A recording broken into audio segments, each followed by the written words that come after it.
ছোটবেলায় কত লোকের কথা শুনতাম, কত স্কুল থেকে পালিয়ে আসতাম, কত লোক বাড়িতে বলতে আসছে তোমাদের মেয়েটা জানো আমাদের বাড়িতে গিয়ে কি করেছে, খালি এই একটা জিনিসের জন্য। আর আজকে গামলা নিয়ে এসেছি, সেটা গামলাই করে নিয়ে যাবো। চলো তোমাদেরকে দেখাই সেটা কী জিনিস। দেখবে, দেখো সেই স্বাদ, দেখাচ্ছি।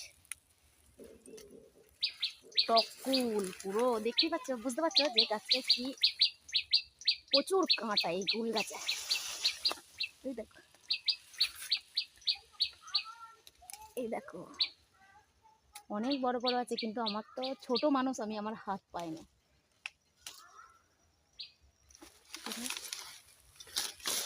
এই দেখো পড়ে আছে, উঠছে না এখনো, অতটা পাকেনি, কিন্তু পুরো প্রচুর টক।